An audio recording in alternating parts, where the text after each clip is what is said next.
So we're going to start recording. There you go. All right. So just for the new people that are on here, I'm Ken Mason. Thanks for coming and being here and joining us. I'm in Kenner, Louisiana, just outside New Orleans.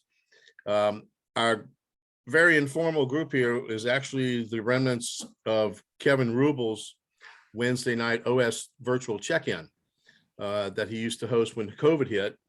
And unfortunately, he was not able to continue the Wednesday night. So I jumped in and picked this up and just renamed the Wednesday night group T&S Extra Board. But like I said, most of our regulars are from that group. And we're glad to have the rest of y'all here. And hopefully y'all might become regulars with us too on Wednesday nights. But I am recording this now. So I do want to, put this on the group Facebook page once we're done. So this is the first time I am trying to do something like that, record and post on the page. So we'll see how that goes, if I can get this right or not. Hopefully anybody that couldn't make it tonight could maybe go on the page and see this eventually later on. And of course, anybody wants to share it, please do once I get it up there. And of course, Chris, on your page and Facebook page or website, obviously share it everywhere. Just a couple of simple rules. Everybody be nice. We're all grown-ups. We know how to act, and let's have some fun. But I am going to mute everybody, and then just Chris and I are going to unmute. And if you have any questions, if you don't mind using the chat feature at the bottom of the page, if you're on a laptop, and put them in the chat, and I'll be glad to relay that question on to Chris, and we'll get some answers for it and find out a lot more about home shops and about Chris's pursuit of getting high-end private road name cars out on the market. It's a really interesting story, and I think you're gonna enjoy yourself. So I'm gonna go ahead and mute everybody, and let's see if I can do that. And I'll tell you what, let's do this. Chris, if you will unmute yourself.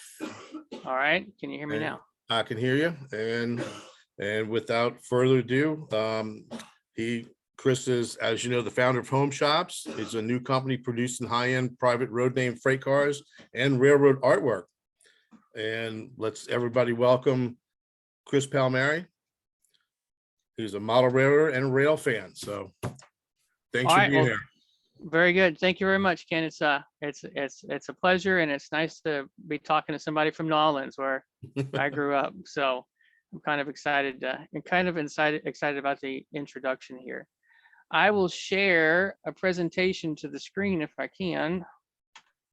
You should be able to. Let's see here. Well, if I can figure it out. Here we go. Perfect. All right, good.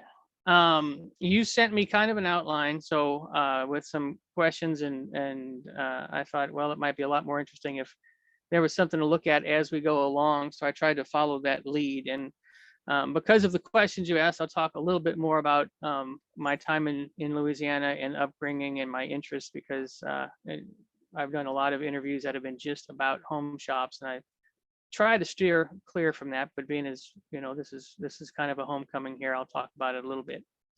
So you asked what was my interest originally. Where did that come from? Well, I reached out to my parents here yesterday, and my father, Michael Palmieri, grew up in New Orleans. He was a lifelong rail fan, and I said, have you got some pictures from when I was young? And he sent this picture. This is the northbound crescent going through City Park in New Orleans. That's my mother taking a picture. And I said, well, where am I? And he said, well, she's pregnant with you. So prenatally, I was rail fanning before I was born. I was chasing Southern E units with my parents. And they also sent me this picture, which I think your faces have it blocked, but it's actually my mother videotaping or taking Super 8 movie of that train. And the person right there, that's me as a 2-year-old, and she's holding my collar while she's taking a movie of this train on the now long gone Monarch branch of the Rio Grande off the Tennessee Pass line. And then lots of other pictures flowed. So there was an organization in New Orleans that had the IC 3305 round end business card. My parents were making trips on it all the time. Just from a very young age, I was exposed to a lot of different railroad aspects. And as you can see in some of these pictures, I've got a camera around my neck at a very young age. So the interest in railroading has always been there from a very young age. Is that Now, Joe when I, Scorsoni in one of those last pictures? yeah, this I is remember him. so that's my uncle, Joe Scorsoni, my mother's uncle. That's Didn't know Jim that. Selzer there. Some of you from New Orleans may know Jim.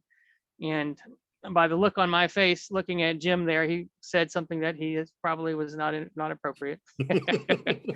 And there's Joe Scorsoni there, and there's Jim Selzer there, and that's Robert Scorsone holding me there. This picture here is the UP 8444 in Addis, Louisiana, going to the 84 World's Fair, and the lineup is Earl Hampton, Paul Oliver, myself, my brother, my dad, Tom and Helene Blackwell. I'm not sure who that is under the hat. Jim Selzer, my mother, and that's Louis Saylard to the right. And you'll see some of his work here in this presentation. But those are the people that I grew up with. And probably about when I was 3, we moved to Mandeville on the north shore of Lake Pontchartrain. And about a mile from where our house was, through the woods, was the Illinois Central ICG Shoreline Branch. So growing up, that was my childhood train from until I was in the 4th grade. We lived right there in Mandeville, Louisiana. The picture at the bottom is a Google Maps view of the line. It is now a Rails to Trails bike path. So I grew up with an affinity for trains running through pine trees and the IC. Still normalized after the 4th grade.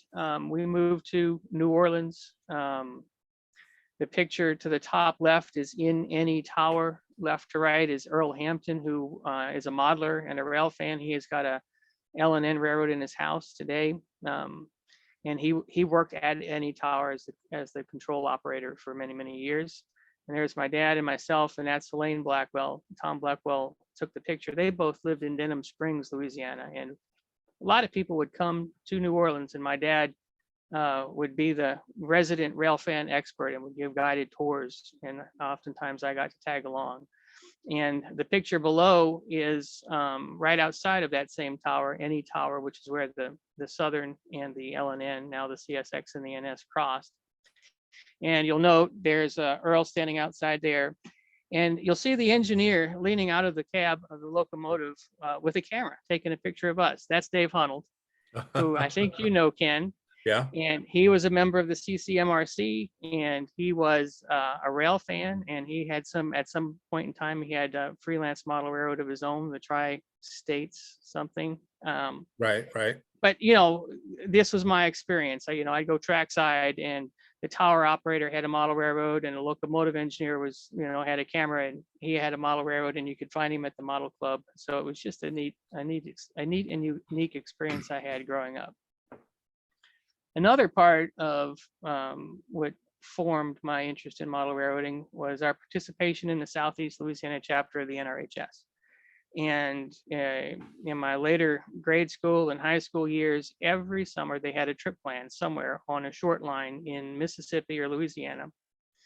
And this particular picture was a trip that we made from New Iberia down to Avery Island, Louisiana, on the Louisiana and Delta Railroad, back when that was the only non-Genesee and Wyoming property. And it was kind of cool. Now, before those orange engines were everywhere. But looking at the front row, there's Gerald Hook, who worked for the KCS, Paul Oliver, Nick Hughes, my dad, myself, Reuben Fuege, Lowell McManus, Charlie Ake. There's Louis Saylard again, Kelly, Tom Kelly. Just a bunch of people in this organization were also in the KCS Historical Society. So we would see them all at least twice every summer for a trip.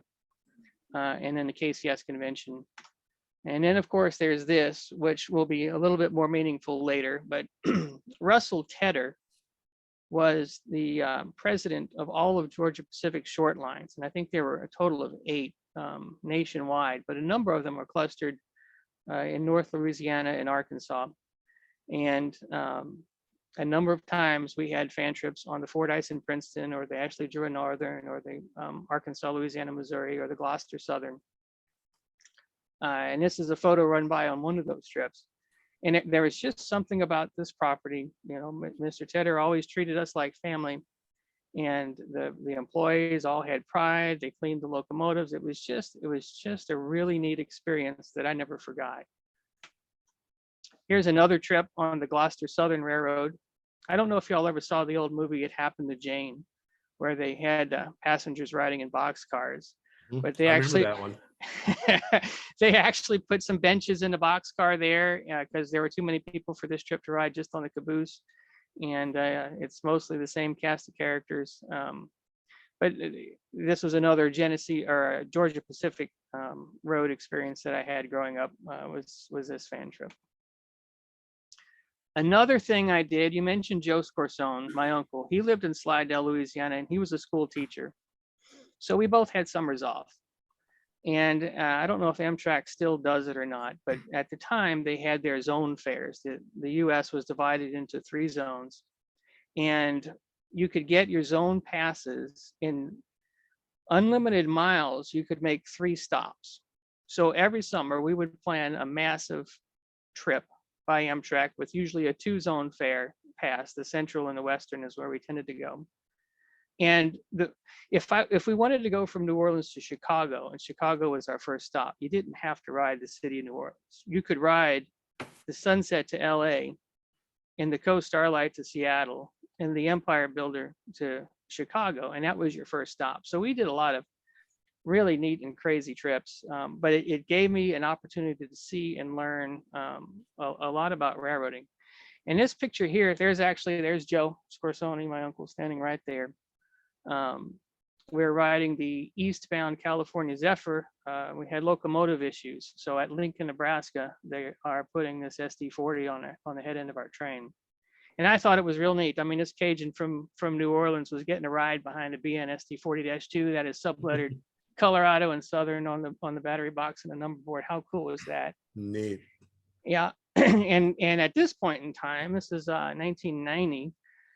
I wouldn't know that 15 years later, I'd be a manager of passenger train operations for the BNSF, making arrangements to put freight engines on trains all over the country. And 20 years later, I'd be a terminal manager in Lincoln, Nebraska. So this picture has a lot of meaning. You just never know where things are going to end up. One thing about New Orleans, we had exposure to a lot of railroads. And one of the ones that we did not was the Santa Fe. Santa Fe, BN, Conrail were the ones that we saw the least of in New Orleans. So it had some appeal to me, and I had joined the Santa Fe Modelers Organization at a young age, well, at high school, I guess, earlier than high school. And one of the objectives of our summer passes would be to hit the Santa Fe Modelers Organization convention, wherever it was that summer, we would go to it. And, you know, growing up in New Orleans, and Ken is probably still the same way somewhat today, but you're kind of the stepchild of all the railroads you saw. You know, the SP had all its junk power in New Orleans. The IC had all of its junk power. The LNN had all of its junk power in New Orleans. And so for me to get out of that environment, and just for a little bit, step on the main line of the Santa Fe and see what those guys were doing, it always just struck me as being a step above for that reason. So I always had an interest in the Santa Fe. And one year the convention was in Bakersfield. That was my prize shot there. That's nice. And because of this, thank you. My modeling efforts at the time were Santa Fe oriented. Of course, college happened. I went to the University of New Orleans, which is right here on Lake Pontchartrain, and got a degree in business management there. And this line here is the Norfolk Southern leaving New Orleans. There's Seabrook Drawbridge. It goes by Lakeview, Lakefront Airport, and out on the lakefront. So my morning ritual would be to see the northbound Crescent leave on time. You know, if You began your day with the crescent leaving on time, all was well in the world, and it was going to be a good day. So and that was kind of my ritual. That picture's taken right about here, the northbound crescent blasting off out of town. And I went there for classes, and very easy access from there to Norfolk Southern's Oliver Yard, to CSX Gentilly Yard. You know, everything's really compact in the New Orleans area. So between classes, I was doing quite a bit of rail fanning, and eventually it became time to get jobs. So while I was going to UNO, I actually worked in retail. This is downtown New Orleans right here. This is the Riverwalk. I actually worked in retail there in the Riverwalk, and a number of our friends worked for a new short line called the New Orleans Lower Coast. And their main yard is right here at Gouldsboro, right across the river. David Hunnell ended up working for them for a while as an engineer. A couple of other club members, Mike Muley, Dennis Voss was there for a little bit. Ed Hennis was there for a little bit. But it was a new short line. It took over a Union Pacific branch that went from the west bank of New Orleans down the river about 24 miles to serve both a major Chevron facility and a grain elevator was the reason for their existence. And it was a non-union railroad. It was a Railtex line. So they knew me. I mean, it was all the rail fan group that ended up being employees for this startup railroad. And Kurt and Stacy, who is now still working for that railroad. It's very difficult for a short line to staff their regular jobs and then have the crews to handle the randomness of grain trains. So he reached out and said, "Hey, we got a grain train and nobody work it. You want to work for us on a contract basis?" And I said, "Sure, you know, one train at a time. Let me know when you need me, and I'll skip class if I need to or whatever." So really, really neat experience. Just to kind of give you the lay of the land here. This railroad is fed by the Union Pacific from Avondale, and they come in here into this yard at Gouldsboro. Now, this railroad stub ends in about a block or two to the right of this picture. I keep clicking to because the river turns and cuts off the railroad. And then the New Orleans Lower Coast main line leaves right here with street running. Now imagine the logistics of the UP delivering a 75 or 100 car grain train into this yard, chopping it up into several tracks, and then having to position that train to get it out here. And that's what we did. You stuff part of the train down this street, stuff part of the train on this track close, and you had access to one more track. So you would basically build the train in 3 tracks and then triple it together in street running. It was a very cool experience. Got to learn from Dave a lot of bad habits about railroading, you know, getting on and off moving equipment at 10 miles an hour, because that's how he did it. A lot of things that you just can't do now. So this picture here is at Gouldsboro Yard, us negotiating, putting together a train. This paint scheme here on these 2 switch engines was actually designed by my father. Kevin Lewis was the the first general manager of the Lower Coast. And he basically had a contest for the paint scheme. And the rule was it had to have Mardi Gras colors in it. And my dad came up with this lightning stripe scheme, if you will, on a silver engine is what he had designed it on. And that was the winner, and it came back on a gray engine. But they had 2 of these ex-Santa Fe switch engines in the paint scheme that my dad designed. And then there's this beast here, which became affectionately known as Barney for obvious reasons. Kevin Lewis was told he could pick the paint scheme for the railroad. And at the time, there were those blue MPI SD40-2s with the gold stripe down the middle that arc down the nose, those leash units. So he picked a picture of that engine and sent it to the factory and said, "I want these engines to look like this." And Barney came out purple. Hence the contest to do the other engines. And then for a while, Railtex leased the Silver Palace California Zephyr Dome car and it went all around the country. I think they had 20, 22 short lines around the country at the time. So it toured all of them, and it made a stint on the lower coast. And that's the shot of a fan trip there. And this is a shot of some of the street running there in Gretna. So that was cute. I mean, I didn't, it was not a full-time job, but it was definitely my first railroad job. Well, as I'm advancing at UNO, getting my business degree, a lot of my classmates were participating in internships with different companies, none of which appealed to me. I knew I had an interest in working for a railroad. And at the time, Amtrak's Gulf Coast Business Group was headquartered in New Orleans. And that encompassed the entire route of the Crescent from New Orleans to Washington and New York, the entire route of the city of New Orleans, from New Orleans to Chicago.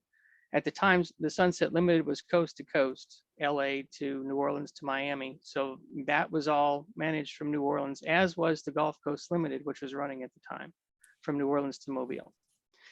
So I went into the general manager's office there at New Orleans Union Passenger Terminal. I just introduced myself, said I'm a business major here at the University of New Orleans, and I'm interested in an Amtrak internship, if there's such a thing. And she looked at me. Deborah Wetter was the general manager, and very positive. She said, well, Amtrak does have interns, but they're all in Chicago or Washington, D.C. or Wilmington.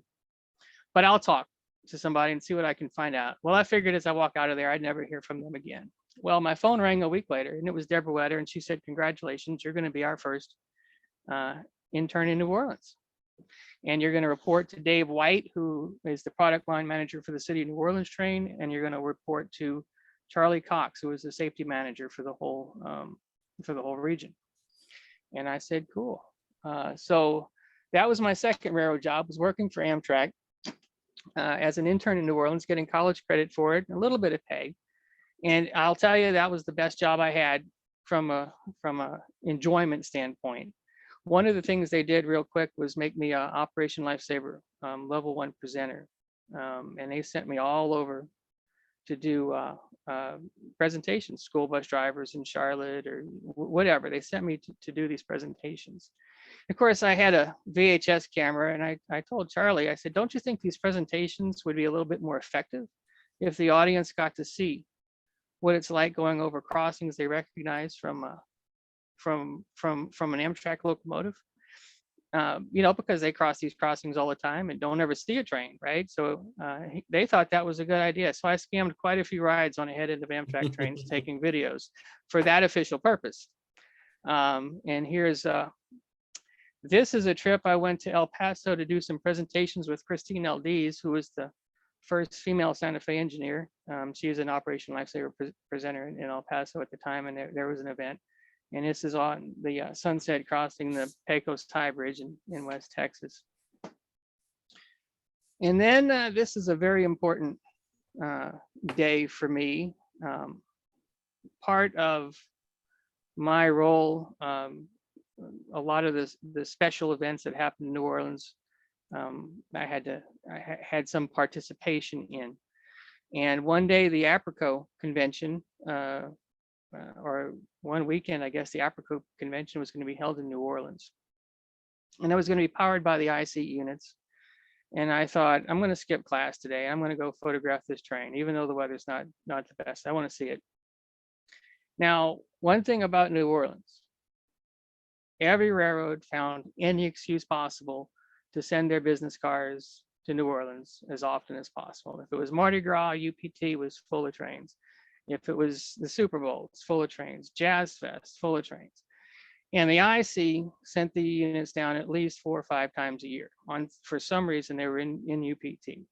And those guys, they were some really neat people. Jim Danielwicks and Rick Tracy, every time they were in NOUPT, they'd invite me on the business cars and we'd chat, blah, blah, blah. So that relationship was built. So this day I go up, this is Manchac, just north of New Orleans on the IC, the train coming in behind the 2 units. I believe it was a 21 car train. And I got the shot. I went down to Clara Street Tower at the depot in New Orleans. And of course, this train does not fit in just one track. In fact, it tripled over into 3 tracks. And it's getting dark, and I'm at Clara Street Tower, and it makes its first shove into the first track. And I hear this voice from the vestibule of the car stop right in front of me. And it was Jim Danielix. He goes, "Chris, is that you?" And I said, "Yes, sir, it is." And he goes, "Well, I've got some VIPs on board this train. Do you mind taking them to their hotel?" Okay. So off stepped 2 folks, a husband and his wife, and their luggage is embroidered with Santa Fe System Operations Center dispatching logo from Schaumburg, Illinois. And they climb in my car, and I took them to their hotel. And that fella was Rich Wessler, who was the director of passenger train operations for the BNSF. And we just had a great conversation. And they came into town 1 or 2 more times, and we just hit it off. And I remember vividly one night we were on the platform in New Orleans, and he said, "Son, you need to come work for a railroad that makes money." And I said, "I think you're right." And he said, "There's 2 ways to come on board the BNSF." And Rich originally hired on with the Rock Island. He was a train dispatcher for the Rock Island, and then he became a Santa Fe dispatcher, and then went into management. He said, "There's 2 ways you can come on board. You can come on board as a train dispatcher while you're young, establish a seniority date, learn railroading at a level no manager will, and then go into management from there. Or," he said, "you can come on as a management trainee. I don't know the total audience we're going to have, so I can't use the exact words," he said, but he said, "and then we can mess with you for the rest of your career," is what he said. You know, you can be in the wrong spot, and the wrong leadership team steps on board, and whatever group you're working for is gone, and you're gone with it. So presented with that, I had never considered being a craft employee. I was getting a management degree after all. And certainly had never really thought about being a train dispatcher, but he really drove home the point. So one day I told Charlie Cox that I needed to go to Fort Worth for a Operation Lifesaver event, which I did. And what I didn't tell him was that while I was there, I was going to interview for a dispatching position with the BNSF. And of course, there's no direct route from New Orleans to Fort Worth, so I took the longest way, which was via Chicago. And this is a shot I took on the way back after I had interviewed at Joliet, Illinois, kind of a symbolic shot of the road that I worked for and the one that I would be going to shortly. So that was one of the last trips I did with Amtrak. And I had interviewed for the Norfolk Southern as a management trainee. And I know I got a phone call from the NS, said, "Congratulations, you've been accepted into the management trainee program." I said, "Well, how long do I have?" "I'm waiting for one more phone call." And it was a week later that I got this offer. And if it were not for Rich Wessler's advice, I probably would have gone the NS route. Probably would never have put in for this job. So I still do work for the BNSF, and I don't get into too many details because it triggers the whole social media policy and all that. So I just tell you what I did briefly. I hired on as a train dispatcher. I broke in on the Orin line, which is the coal fields in Wyoming. Did that for about 2.5 years. And then, as Rich had advised, I went into management. And I went to Fresno, California as an assistant train master. And suddenly those Santa Fe GP35s that I had been modeling didn't appeal to me as something I wanted to spend my free time modeling. After, you go through the daily battles with that. And then I went to Kansas City as a train master at Argentine Yard. And then I went to Gainesville, Texas as a train master. And then I went back to the NOC as a manager of passenger train operations, which was a great job. Did that for 6.5 years. And then I went to Lincoln, Nebraska as a terminal manager. And then 2.5 years after that, my family did not make that move with. So I leaned on the gift that Rich Wessler gave me, and I exercised my seniority as a train dispatcher to put the family back together, get me back to Texas. That was 8 years ago, and I don't feel like I've worked a day since, 8-hour days and walked out the door. So currently, I owned the Slayton desk, and this is on the territory that I dispatch at a place called Buenos, Texas. So Sweetwater to Lubbock to Clovis and up to Amarillo from Lubbock also is my territory. 24 years now with BNSF. Wow. But the real topic is home shops and my modeling interests.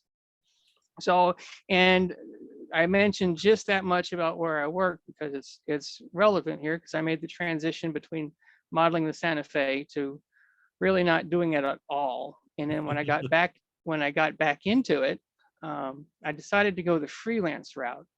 And I pulled my experiences from those fan trips on the Georgia Pacific Road and the way that Russell Tedder treated us. And, I thought I'm going to model. I don't want it to bring up the stresses of everyday work and be a reminder of all that. I want it to be how I would do things my way if I had my railroad.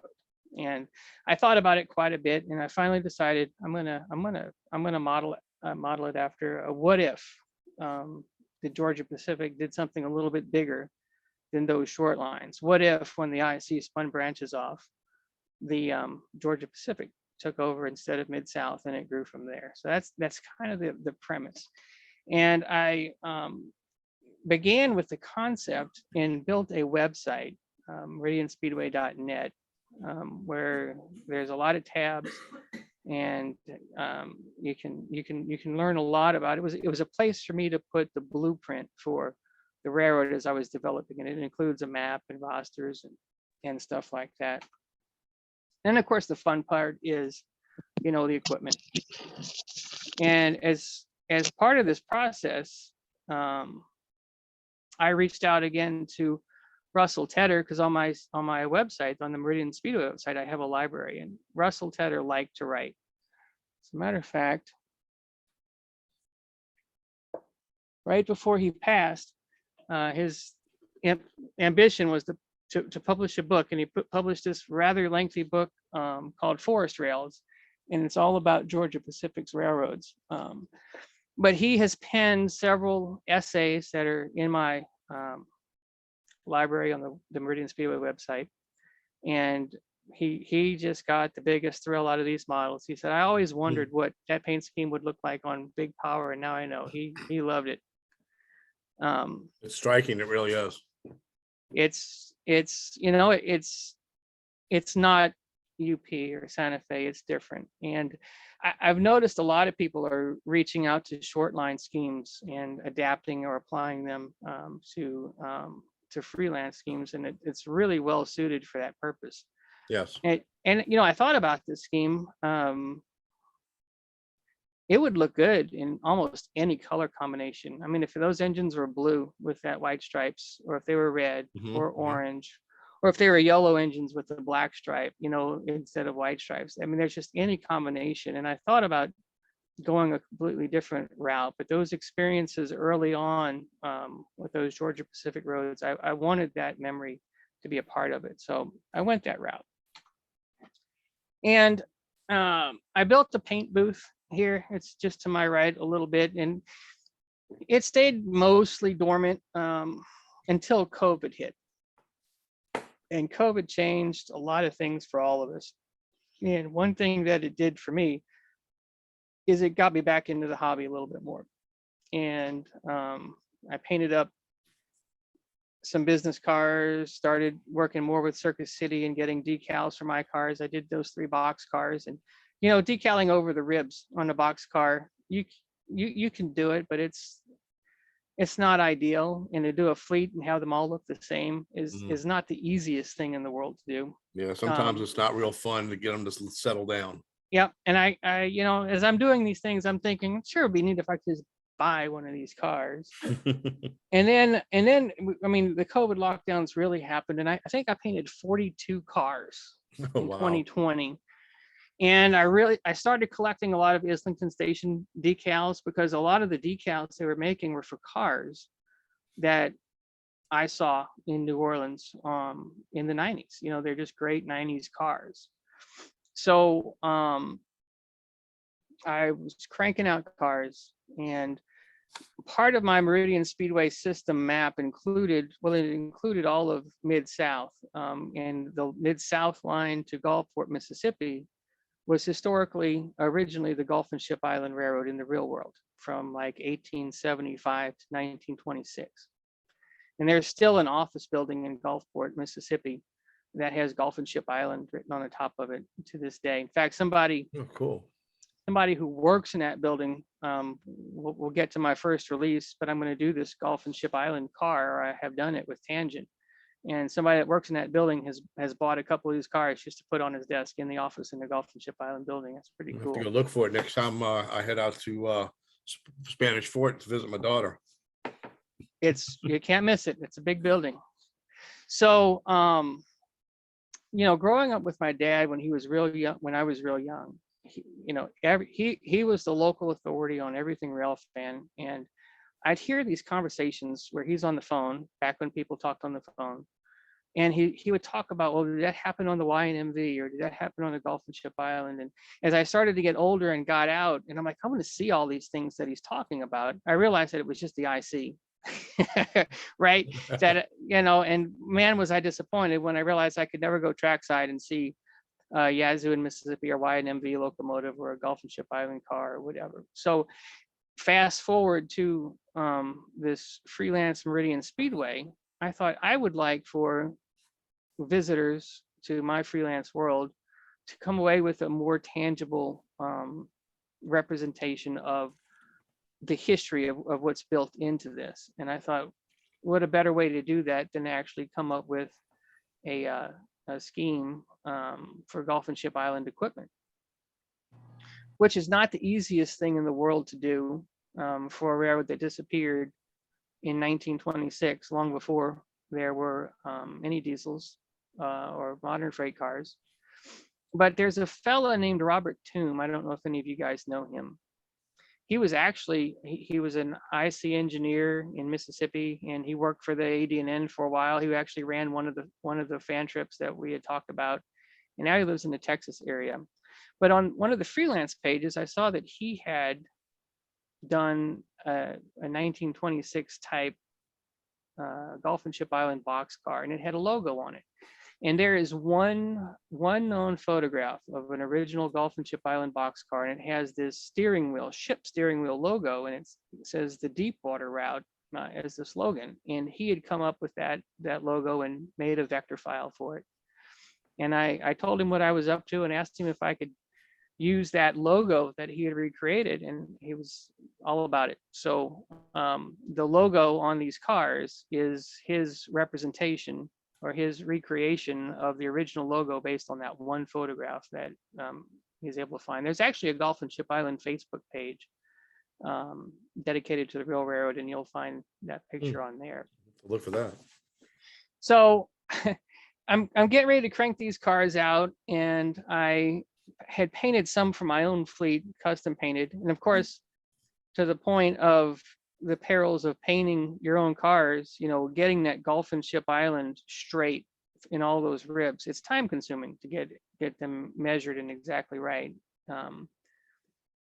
But I had done that, and I'm on a Facebook page, and I see this fellow named Robert Riley, who is involved or owns the Rock Island Rail, the Mississippi Delta Short Line, Mississippi MDSR, the short line that's got the Rock Island locomotives in Mississippi. He posted a certificate filed with the state of Mississippi to incorporate a business, and the name on that certificate was Gulf and Ship Island. So Convenient. I thought, well, that's an uncanny coincidence. So I posted a picture of the cars I had just painted on his thread, and I said, well, if you have hopper cars, make sure you paint them like this. Well, I immediately got a instant message from him, can I buy one? And I said no. I put the time into these cars. I really wasn't looking to sell anything. Well, this conversation went back and forth, and I sold him one for like $120. Wow. And I said, that kind of felt kind of good, sort of. I mean, I lost all the time I put into it, but that's kind of cool what he's doing. And they eventually that played out to where they got a former KCS branch in Gulfport, Mississippi, and they've got a GP15 down there. and it's got another version of the steering wheel loco on the back of it, on the rear of it. So he's actually got an entity operating as the Golf and Ship Island. And I reached out to him. I said, is this going to be a problem if I do GNSI cars from a trademark standpoint? He was like, no, go for it, do it. So anyways, the couple of Golf and Ship Island cars that I had painted as part of my COVID fleet of mostly just generic cars, like these other ones that you see, are part of the story. And I know, Ken, you had asked about the Golf and Ship Island, so I threw that in there. Yeah. Was it one that you sold to the guy? Was it like an exact rail or a tangent or what? It was a tangent car. It was exact. Okay. It might even be the one in that photograph. Okay. At the time, Tangent had released a bunch, and I had gotten some in Penn Central just to repaint. And so it was a repainted Penn Central car that I sold him. Cool. And then at the same time, as we're progressing through COVID and everything, there's a fella named Patrick Harris, whom you may or may not be familiar with. I actually met Patrick in the 90s in New Orleans. He would spend a lot of his time at the CSX Gentilly Yard or NS Oliver Yard, just sitting there waiting for trains to go by, and he would photograph every car on them. And, you know, of course, as active as I was, a few times a week, I'd run into him and find him somewhere. So I got to know him. Then, you know, I moved and lost a lot of connections. And then, you know, social media has started reacquainting me with people from my past. Well, Patrick's one of them. It'll do And he has just gone crazy with freelance custom runs with Accurel. And, you know, I would notice it. And he likes to do mostly private cars, like elevators and stuff like that, as opposed to actual railroads. The Sunbelt system is his freelance railroad. And I noticed he would advertise a car, and in 3 days it was sold out. And then he'd advertise another car, and in 2 days it was sold out. And then there were cars that he would post pictures like the one on the right, you know, 4 hours after he had announced, I've got this car, it was sold out. And, you know, a day later, he's showing the pictures of the boxes. So I'm starting to connect the dots, you know, that there is a market out there for freelance cars. And I would look at nothing against Accurel, but I would look at the cars, and I bought a lot of them just to, you know, to support him. And I like the cars, but I would get them and I'd think, man, I'd sure like to see a higher quality car. And, you know, this is just how prolific he is. These are just a few of his cars. He's got a Flickr account where he advertises them. And I decided that the market was there, that people want freelance equipment. I wanted freelance equipment. And it was January of last year, basically a New Year's resolution, because he released like 3 cars. Accurel had shipped him like 3 different road names, and he sold out of all of them in a day. And I'm like, all right, I know it. I know the market's there. I can do this. I'm gonna put some feelers out. So I reached out to Dave Lelbach with Tangent. Professionally, you know, he also does consulting type work, if you will, for a firm that's involved with the railroad industry. So he's had reason to come to Fort Worth, and he knows people that I work with. So I knew him. But I reached out and said, here's what I'm thinking of doing, something like this, but on a higher scale. Is that something you'd even be interested in? And he responded like instantly with a PowerPoint presentation. Absolutely. These are the terms. This is how it works. And I said, well, all right, I'm thinking of a big order. And I don't think he had that in mind. But I said, there's 2 cars I want to do. I'd really like to do the grain hopper. Of course, you know, my time on the New Orleans Lower Coast, that's most of what I did was, you know, work on grain trains. So I had an interest in it. And I just like those 4750s. And he'd also just released the big 86-foot boxcars. And I thought that what a better billboard for freelance road than those 86-foot boxcars. So I told him I'd like to start with those 2 cars. And he said, sure, you're in luck. And both cars are in rotation for this year, but you need to move fast because I want to order the 4750s by February. And that was all I needed to hear. So I put home shops together. from absolutely nothing to a legal entity and all the other things that go along with putting together a business. And I reached out to a number of road owners to get my first group of cars together. Did Joe Loggins ever make it on here? No, I haven't seen him come to the weight room yet. Michelle's just coming in right now. She ought to be popping Joe's up in a on. second. Oh. Yes, Joe is on. Okay. Well, Oh. you know, I talked earlier about my living in Mandeville, you know, on the IC Shoreline Oh, branch, okay. and we had a layout in one of the bedrooms there until my brother came along, 5 years younger than me, and that disappeared.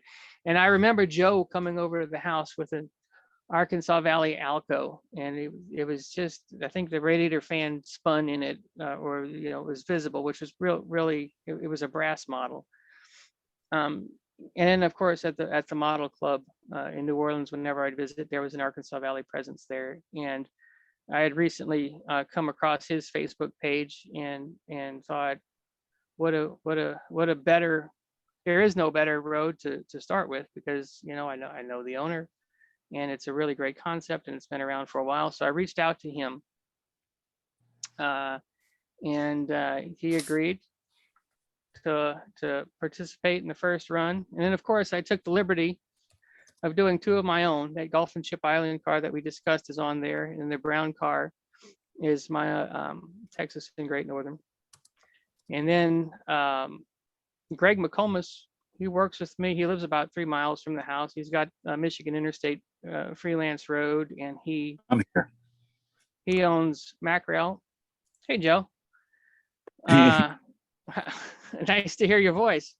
Hello. Yeah. Hello. Hey, Joe, I didn't realize that was you, man. Sorry about that. That's all right. It's been a while. Yeah. And I reached out to him. What do you think about doing a Michigan Interstate car? He was on board. Anthony Lorge is a UP conductor down in San Antonio, and he had developed this Kansas Pacific freelance concept. And that is one of the first concepts I saw on the freelance Facebook pages, maybe around 2015, that really got my attention. It was one of those things that as you're scrolling through the Facebook feed, when that KP stuff came, it was one of the things I would stop for and look at. I think that was really, really cool. And I reached out to him, and he was pretty excited about that.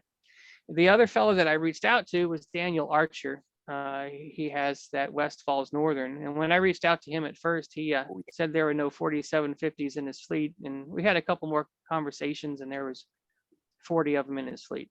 And then there's a fellow that I work with named Matt Martin, who approached me once he figured out what I was doing about the Copper State Railroad. And I said, well, I don't know what that is. I've never heard of it.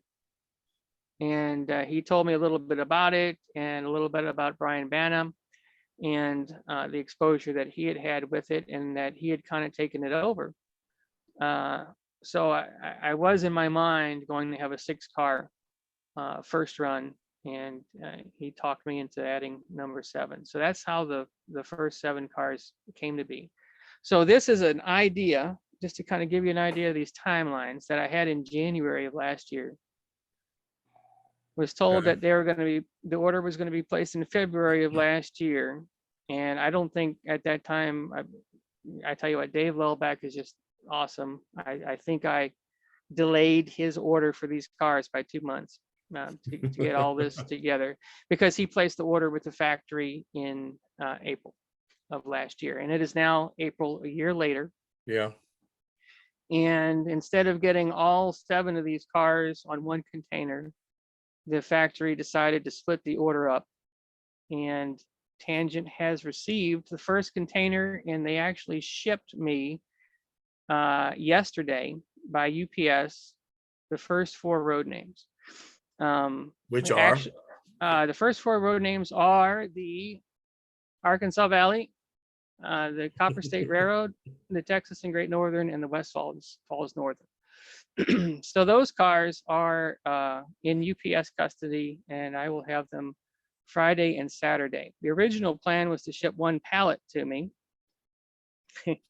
And I got a message from Dave Lellback, he says, so we've never shipped a pallet with this kind of value before, and the price is pretty high. And we looked at all the options, and to ship one pallet with the, no offense to Joe Loggins, with the truck driver shortage out there, and other reasons, the discrepancy, the variance to ship them from North Carolina to me would be $3,000 to ship one pallet versus sending them all as separate UPS packages. So I'm getting 44 separate cases of them by UPS.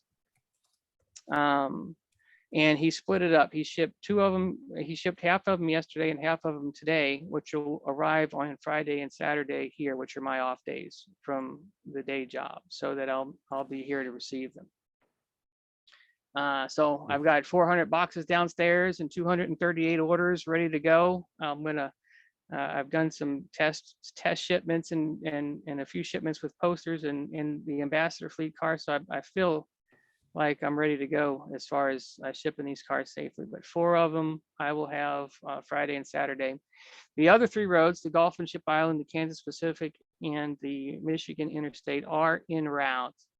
I don't want to use the term on the water, but they have left the factory.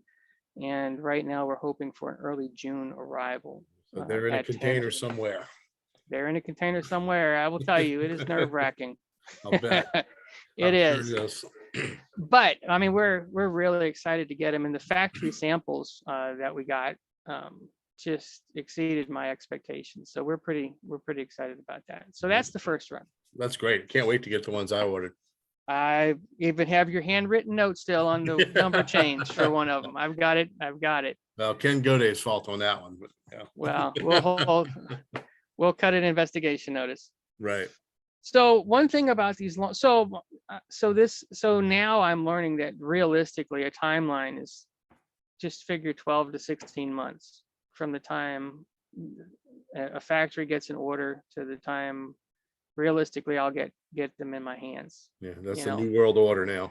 So if you're trying to develop, or my goal is to eventually grow, or is to aggressively grow home shops to where I've got something coming in every month. That's my goal. And to get to that point with these long turnarounds presents some financing challenges, but that is a goal. So another symptom of the long timeline for the initial project is everybody thinks all I do or am interested in are PS 4750 hopper cars, right? Well, you got to start somewhere, and it's a long timeline. And to grow the business as quickly as possible, I'd like to diversify the offerings to, obviously I have a bias towards the 90s. I model 96. So I want something, in the pipeline for that era, which this offering here does. I, want to have offerings for the transition era. And that means different things to different people. And I want to have modern offerings. And I've heard loud and clear that there's a lot of N scale interest.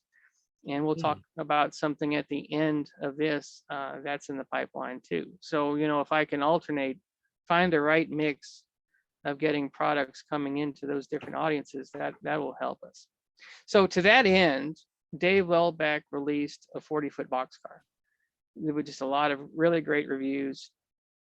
And I reached out to Dave and I said, can I just get one in, just get a boxcar in so that I can break this hopper car stigma and get something out there for a different era? He said, well, sure, but I'm probably not going to order those for a while. But I'm doing a 1917 tank car. And I thought, there's no use for that.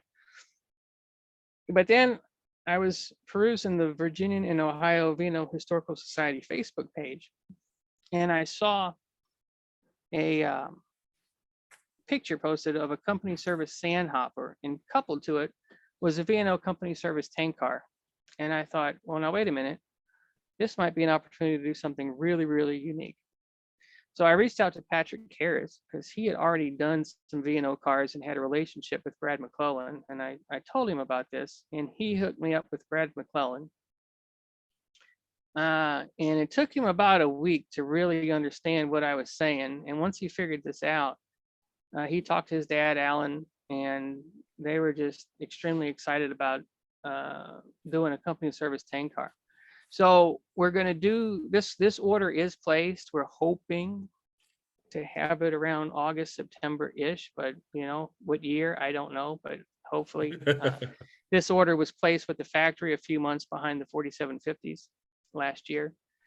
And each one of the cars is going to be stenciled for a different locomotive facility on the V&L. So the 402 has this block here that says when empty, return to V&O Afton, Virginia. And then the 405 will have one that says V&O Gallipolis, Ohio. The 409 will have West Carrollton, Ohio. And the 408 will have a re-stencil that also says West Carrollton, Ohio, but it'll be, like it was a car that might have originally been an Afton car that was re-stenciled. Okay, I've got a question real quick from Brian. It says, when will the V&O cars be available for pre-order?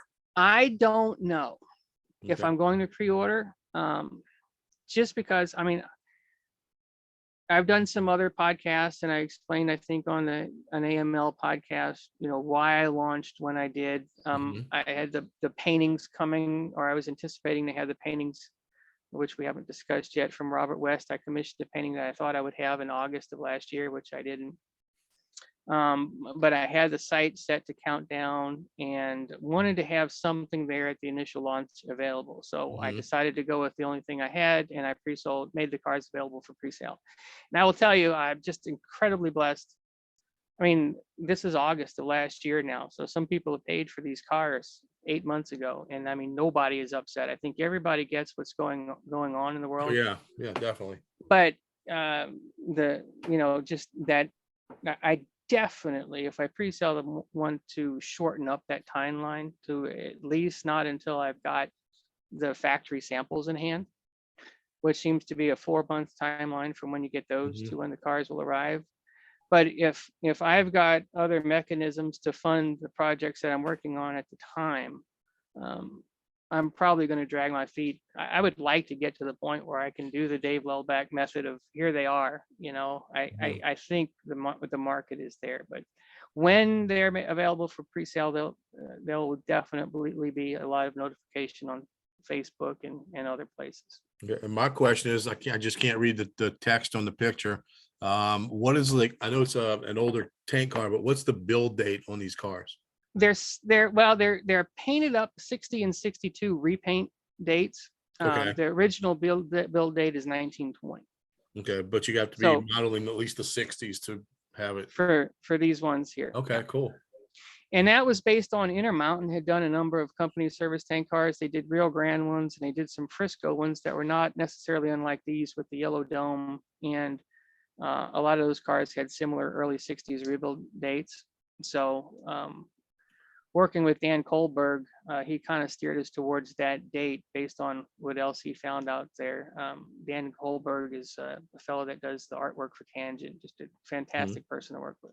See, that's always something I look for when I'm, for my modeling era. It's like, if I'm shopping online or something, it's like, I can't read the build date because it needs to fit into a certain era. Yeah, and that's something I'm particularly cognizant of. I try to put them. Yeah.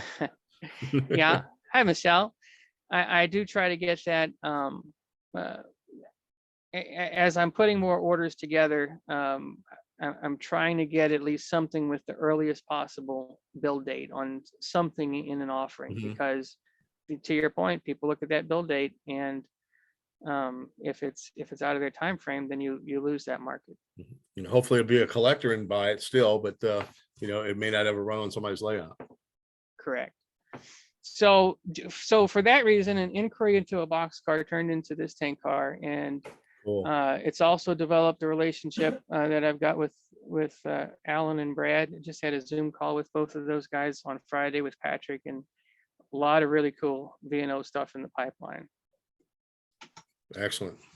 Then there's this that you're familiar with, Mr. Ken Mason. A little bit.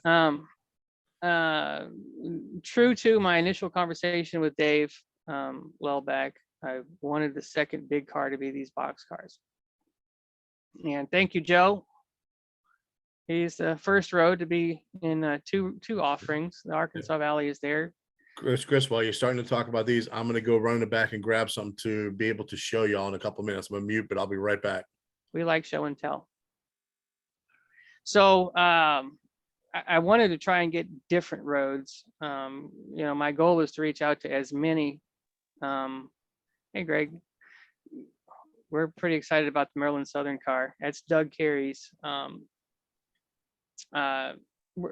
We're trying to reach out to as many different road owners as possible, just to cast the umbrella to as many people as we can. So we've got a lot of new roads there. The Virginia and Atlantic is a couple of fellas over on the East Coast, and there's a club, and they've got a Facebook presence, some really cool stuff. I reached out to them, and that paint scheme was designed by a fellow named Hank Stevens, who kind of knockoffs. Obviously, you can see it's SP influence, but it's just a sharp looking car. So we went for that. Joe Bohannon is here in the Fort Worth area, and his freelance road is the Chinook lines, a neat Pacific Northwest concept. The CNLE is a railroad that we're not exactly sure who originated it, but Hank Stevens and Ed Lewis found a collection of that stuff that came up on eBay. And the type of equipment was cars and models from like the 80s and 90s. So we think it's an estate sale, and it was somebody who did not share, and that we think the origin of it is deceased. But that logo was just something that caught my eye on the pages. So I worked with Hank and Ed Lewis to do the Cincinnati and Lake Erie car. Doug Carey, I love the stuff he posts with his Maryland Southern. And I mean, he's just an enthusiastic guy, and I think he's going to be really good for the freelance concept. So I worked with him and we did a Maryland Southern car. I did cheat a little. The green one is one of my own, the Natchez Trace and Northern. I figured, if I do this for a number of years and don't have anything to show for it on my own layout, shame on me. So I went ahead and did a Natchez Trace and Orient car. And then there is that bright red Crescent Lines car. And I see Mr. Mason is back. Yep. And I from the very beginning, I had it in my mind that I wanted to do a Crescent Lines car. The Crescent Lines, of course, I would imagine most people on here know, is the freelance railroad of the Crescent City Model Railroad Club, which Ken Mason is a member of. And it was part of my upbringing in the New Orleans area. It was just something I got to grow up and know.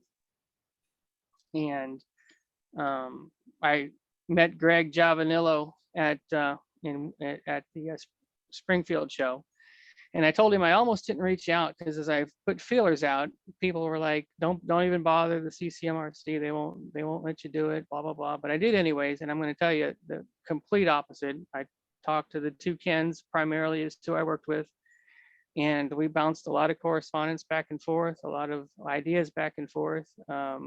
It was just a fun process, as it is with most of the railroads. And we got the end game here is a really nice looking car. I love it. I think it's fantastic. We can't wait to have them. And I had to build my own. You did build your own. That's one of the things I went to get. It's in the box, so I gotta take it out of the box. And if I had known that this was a kit, I would have gone a different route. Yeah. I ended up buying the undecorated kit, and boy, what a challenge it was to build. But it paid off. It came out beautiful. And I think you've got a picture of it on the T&S page down on the club Facebook page, Crescent City Model Railroad Club. That's on the lead picture on the page right now. Now, no, Chris, I know you said you had problems with your fleet with the white decal on the ends. Yeah. I did not do any paint touch up on mine. Very cool. Yeah, on the one I did, pretty good. The bottom bowed up on that rib, so I had to straighten it out with paint. Yeah, it's a little bit, but you can see. Let me get on the camera right. Hold on. I'll get in close as I can. See, it's not that looks good. bad. Yeah, but I say acceptable. Oh yeah, it's and that's thrilled with it. That's not an issue that will be, with the factory painted ones, of course. No, when it's in a bunch of cars on a train rolling down the track, nobody's going to look at that. Nobody's going to look at that. So this is the final artwork from Tangent. And we'll back up just a little bit here. What's the number of your car there, Ken? Mine's 29016. And I what- chose what's that the- because I became the name? president in 2016. Yeah, and what's the name on the door of that car? Oh, on mine, it's got my name. Ken That's the Mason Ken on it. Mason. Yeah. So what's neat about this Crescent Lines fleet is we're calling it the Founders Fleet. The Crescent Lines has been around for over 60 years, and past and present, a lot of really influential people have put their hands on the Crescent Lines and developed it into the railroad that it is today. So for this fleet of cars, we're calling it the Founders Fleet, and we came up with a roster of 53 car numbers. The two Kens and I primarily put our heads together and reached out and tried to canvas for as many names of people that were Crescent Lines members over the last 60 years who ought to be represented in the Founders Fleet. So the 001 here is the Lewis H. Schultz. Lou Schultz was the founding member of the Crescent Lines. And Jesus. this is the building that the Crescent Lines is in today, actually, that was damaged by Hurricane Ida. I've got another version of this picture that's got That's Bill all of Williams the, in the middle with the police uniform. Yeah. that's Bill Williams. This is Pete Messina. This is Kenny Sconza. That is Rick Bootall. That's my uncle Robert Scorsone. That is John Kirkpatrick. Cosgrove, Mike Cosgrove is his name, and I think his name is King. Most of those fellas are on the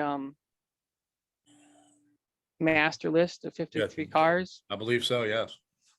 And I found this on my father's Facebook page, a post by Mike Walsdorf, a 1975 picture. I guess I would have been 3 months old at the time, 2 months old here. But there's Andy Sporandio, Rick Bootall, and Bill Williams. Wow. Those are, and this picture was taken by Lou Schultz. And Yeah, those I four haven't seen that picture before. That's awesome. they're not exactly sure where this is. They think it was at a train show somewhere they went to, but those are the four gentlemen that the first four production cars will be named after. And Yep. we just kind of randomly shotgunned the names throughout the fleet of 53 cars just to give it that freight car randomness as we produce things. You know, we don't want to have the first release be the 1, 2, 3, and 4 just because that looks a little planned and not like something you might see go by in a train. Well, it's interesting how we came up with the numbers for them, and I'll talk about that for a second if you don't mind. Is that Sure. so we could recognize these guys as the members like 1, 2, 3, and 4. The first car, number 1, is Lou Schultz, 29001. Mm-hmm. Okay, and I think we did for Sporandio for number 2. So instead of just 29002, I made it 29012. Mm-hmm. So he's And then- 29012. And then Bootall is 29023. Mm-hmm. And then Bill Williams 29034. So they all retain their 1, 2, 3, and 4 without having consecutive numbers on the cars. Yep. And these are just the fun conversations that go into the planning Yeah. for all these models. It's kind of cool. It's like, how do we number these cars, without being consecutive? I'm like, wait a minute. And that was an idea we came up with, and it's stuck, and it seems to be working pretty well. Yeah. And as we move forward with future releases, hopefully we'll just start cherry picking more numbers on this master Mhm. list. Well, like I said, I picked up 29016 because I became president in 16. Yeah. The Lou. There's Lou. So Lou has been behind the camera, I think, in the last two pictures. But left to right, that's Charlie Ake, that's Bill Williams, that's Mike Poche, Lenny DiMartino, and Lou Schultz. Lou Schultz also was, he was a very good friend of the family growing up, and he had his own C&O Allegheny subdivision layout. And that was just always a pleasure in my high school years to go operate on his layout. So it's kind of an honor for me to be able to pay a little bit of tribute to these guys through this Founders Fleet card. Ken and Ken, thank you for playing ball with that. This is going to be really cool. No So, problem. We're thrilled to be a part of this. and the kind of the inspiration for the location of the names on the doors came from the Cryotrans box cars that are running around right now, where every one of them, those orange and white cars, have a place name on the door. And that was kind of the inspiration for how to kind of model this fleet. So I think he said there was something new we wanted to talk about on the Facebook group, on the home shops page. I do have merch, and I'm trying to focus on making stuff available for the roads as they come out. But since we did this podcast and you were on here, I thought, why not release the Crescent Lines merge next? And I thought something maybe neat to do would be to have shirts, Founders Fleet shirts modeled after jerseys. And I looked at some Saints uniforms, and instead of having just the Saints logo and a 2-digit number, I thought, what if we did jerseys for the Founders Fleet? So Yeah, that's cool. let me see here. I think I've got it pulled up. I made it live right before the call. I have to share a different screen though. Let's try this. So on the merch page, on the home shops page, you can click there, and this is what I put on board. And I did 6 names at first. I did the 4 that we're doing, and then this guy here. I don't know who he is. Yeah. But that's available in 3 different colors. Well, might sell at least 3 of them, That was the plan. I figured I'll sell 3 of them and I'll take it off, but I wanted to put that on there. Okay. So I've gotten quite a bit of merch. I know Brian, I'm drinking from my Benton Southern mug today. Hey, You've got the shirt, very, very nice. And I've been really impressed with the embroidery. This is a Copper State hat, and this is embroidered all from one file. The letters aren't separate. So I've just been really pleased with this provider's merch. So that's one announcement. Let's see if That's I really can go. nice. I like those a lot. I thought you might like that. Yeah. And I put Ken Godet on there. I figured he might get his feelings hurt if yours was on there and his wasn't. So I No, figured I def- better give him an opportunity to get his shirt. I And tell you Ken- what, do me a favor, go back to if- that other slide that has the big picture of all of them. Yeah. I'm just gonna take a screenshot of it real quick with my phone. So I'll be able to text him a picture of it. Yeah, there we go. So you can see that he's on there. He's gonna die. All Well, right, let's I hope got that it. doesn't I got it. I happen. love that.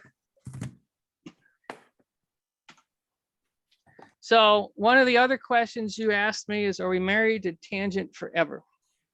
And the answer is no. We're going to hopefully have a relationship with Tangent for as long as we're in business. Right. But we need to grow at a different pace than just be married to their timeline. And there's also a lot of cars that we'd like to do that just aren't in the Tangent portfolio. So I'll announce to you now that we are doing projects with Exactrail. And I've just been really delighted with the reception we've had there. The very first car that we're going to do is a appliance box. And we're going to do 4 road names. Okay. Tom Patterson has a freelance layout. He lives in the Cincinnati area, and his freelance is the Chesapeake, Wheeling, and Erie. He's got just a beautiful layout, and quite a Facebook presence. He's got his own Facebook page. We're going to do this V&O car. Ooh, nice. And But the green at- was nice. That looks really good too.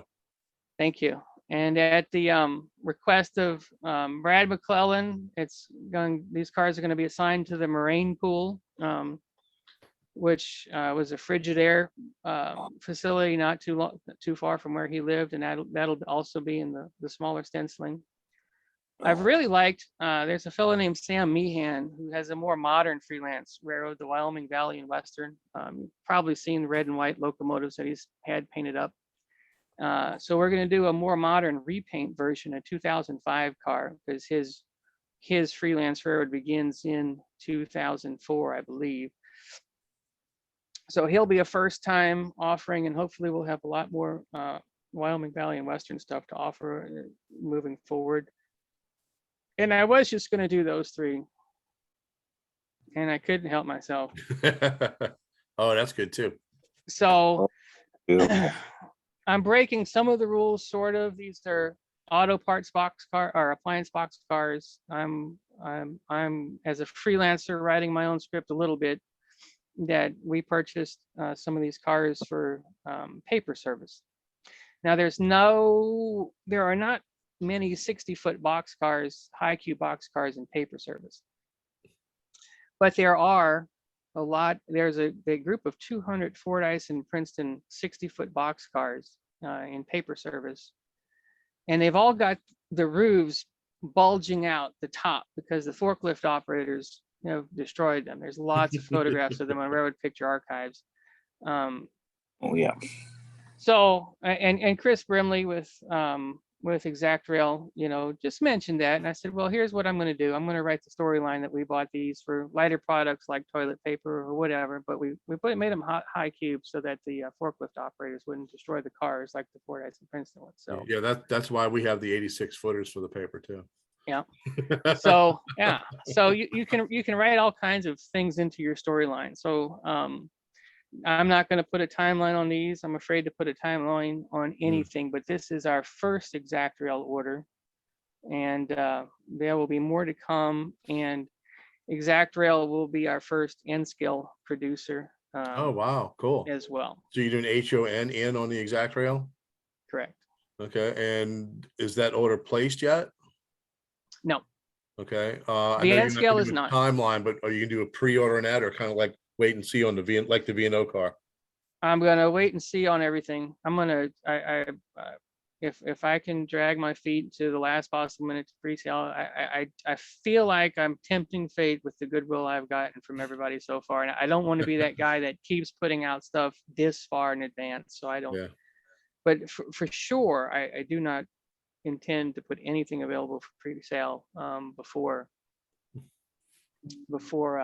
I get the samples in hand, if I do. But like with this hopper car, the prices have gone up, and the tangent MSRP will be several dollars above what I'm pre-selling them for, and I thought I was pre-selling them for $1 above what they were going to be. Right. And we talked a little bit about the shipping. I mean, just to ship them from Tangent to me, if we did the pallet, it would have come out to $4 a car. Wow. And doing it the way we're doing it with UPS, it's coming out to $1 per car, right? Yeah, that's definitely worth splitting up like that then. Well, it makes it easier to price once I know exactly how much they're going to cost. You know what I mean? Mm-hmm. So sure. To that end, I mean, if I have to make the decision, here's an order I want to get in on and I can't, I might consider pre-selling to get the funds to do it. But right now we're set for a number of orders, so we're good. Okay, we're good. Well, if anyone else has any more questions, please put them in the chat real quick, and we'll give them to Chris before we sign off. But I have one more, and I know we talked briefly about it, is on the website in the merchandise. As you scroll down, you have a collection called Send It. Oh, and yeah. I kind of have an idea what that means, but I think it would be fun to kind of explain, to everybody what exactly that means. Well, and we can walk through this a little bit here. Let me change what I'm sharing. Yeah, go ahead. Take your time. All right, so we are looking that at. On, I like that. I guess we could talk about the merch page. So or the Home Shop's website. We can talk about. Yeah. I've got the home page, which is just kind of announces everything, including the paintings, which are in stock and $39.99 on sale. It's really nice too. Thank you very much. The freight cars, just advertising the hoppers right now.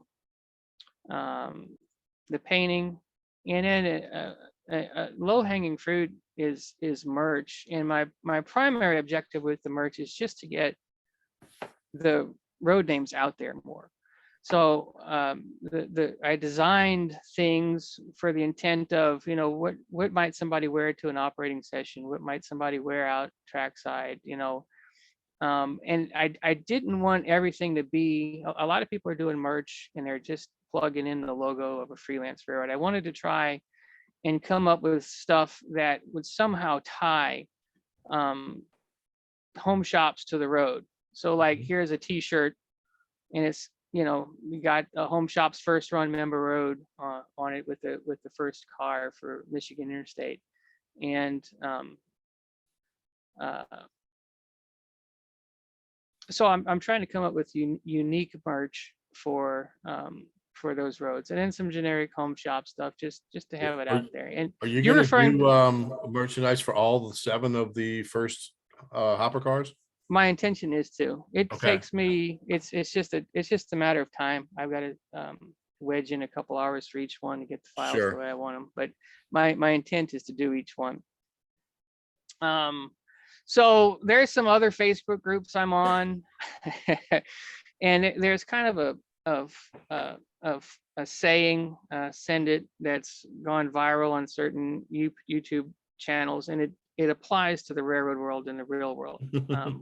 I mean, trains just show up places and there's things wrong with them, or they shouldn't be there. And the thought is somewhere, somebody said, just send it, right? And I got that message today from several people at work, just send it. So, not wanting to get too much into my current employer, but we all know about PSR and doubling these trains, which is fine and it works, except that they don't fit anywhere. So we've got the combo it and send it t-shirt, combo 2 trains together, just send it, doesn't matter if it fits anywhere. PSR winning under it. So these are mostly have been bought by people that work for the railroad, but I thought, these would be fun shirts to have at to wear to an operating session or whatever. Yeah. 5-inch flat spot on the number 2 axle, send it, doesn't matter. Long car, short car with 5,000 trailing tons, send it, it doesn't matter, right? No comm on the ETD, send it. So empty over empty, when you have intermodal trains with empty containers over empties, if you have high winds, you have to stop those trains because they blow over. So I mean, you could come up with 100 different slogans, but it's a lighthearted railroad humor line that I've buried below on the bottom of it, but it's there. Yeah, I just thought it was neat. It's really amusing, and I get that like the real railroaders would probably have a little tongue-in-cheek joke wearing that maybe to work or something. I think Dave Honnold would buy them. I do. You can wear them on the farm. Yeah. So that's the send it fleet there. Cool. Very nice. Thank you. All right, let's see. I don't have any more questions. Michelle made the comment that their painting is right behind her in her video. If you look over her shoulder above her hands right now, you can see. I have to stop sharing my screen so I can see people. Oh yeah. There we go. There you go, Michelle. Do the Vanna White again.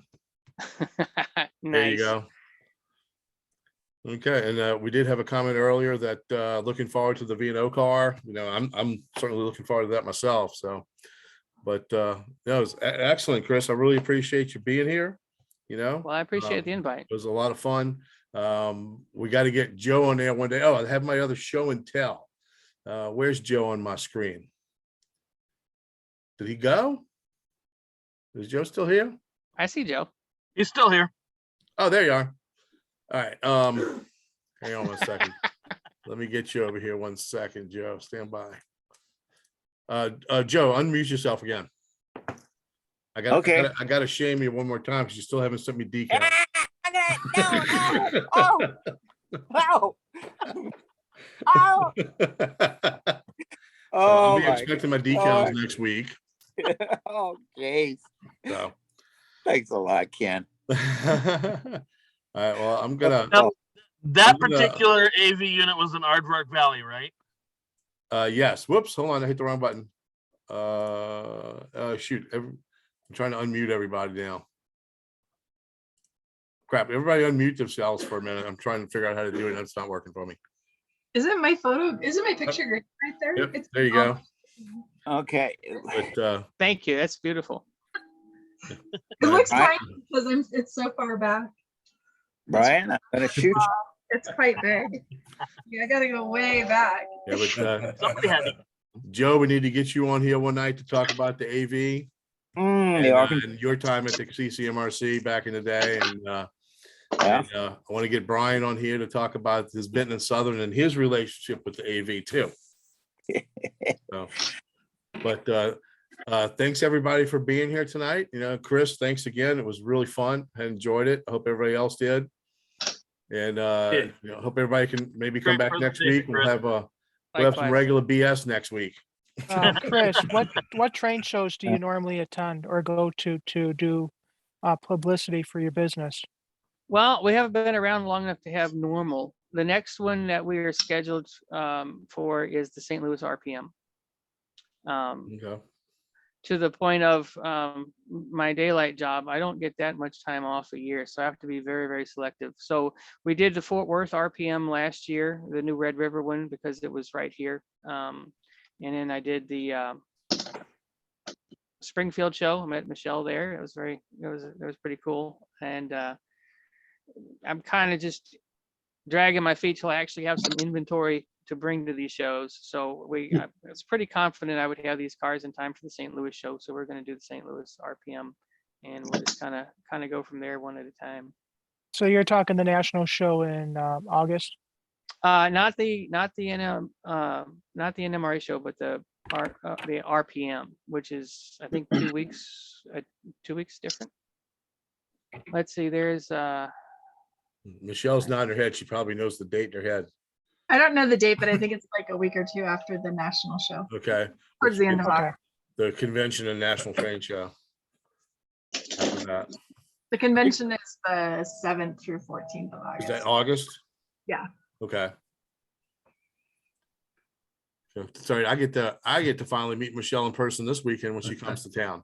Yeah, Sunday and Yeah. playing. Yes. Now, And Ken, Tommy. will those cars that Chris is doing, will they all be in time for her to see them? No, I think I answered that in the chat. Unfortunately not, but I'll be able to show her my the one that I made. So Chris, I just got to say, I think it's incredible the amount of time and work you're putting into this while you're holding down a regular job, and you must not be sleeping, I guess. not enough sleep. Really, there isn't. I appreciate that. It's at least it's fun. I mean, I enjoy every bit of it, but it's normally I'm not on Wednesday night. I got out of soccer practice tonight, so there's all the dad stuff that I'm trying to juggle too. But yeah. what's really neat about this is, as far as most of the artwork, the concept heavy lifting, most of the railroad owners have. You know, like Joe Loggins, the AV concept has been around, and the conversations I had with Joe are very similar to the ones I had with you, Ken. You know, as far as getting everything together. So it's. I appreciate that. It is a lot of work. Speaking of which, Michelle, we need to continue an email conversation. Yeah, I was just thinking about that. Oh, and I'll tell everybody so you can look forward to it. I have my own little feature in Cowcatcher magazine now, and I get to write about anything I want. I mean, he's crazy. That kind of freedom. Yeah, Tim's great. I write about how I learned about freelance from Chris mailing me cars that I was like, what is this? Cool. So it'll come up sometime this year in one of the issues. All right, I've heard good deal. like stories, but yeah. Very cool. And I do get the Cowcatcher, so I look forward to reading them in print. Your I think we're articles. reading it. We're actually holding off on printing that one until we can really put it in Okay. an issue. So it'll be fun. I pick mine up at Hub Hobby every time it comes out. So I'm going to sound ignorant. What's Cowcatcher magazine? Cowcatcher magazine is the publication of a local Fort Worth rail fan modeler named Tim Blackwell. And he's been doing it for a couple of decades. And it started out just as a local publication. It was the And- Division One newsletter for Cowcatcher Division and LSR, Mhm. which their And- Division One still called Cowcatcher Division. It was their newsletter, and he morphed that into a regular magazine that he publishes every 2 months. So it's 6 times a year. It covers everything. It's modeling, prototype, news, industry news.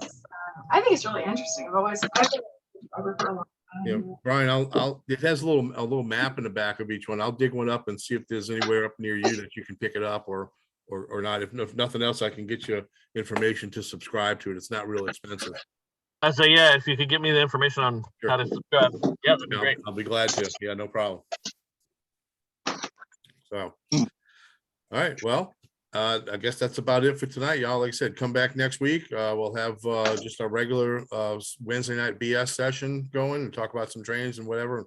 And we're definitely gonna have Neil talk about some beer, I think, next week. Nice.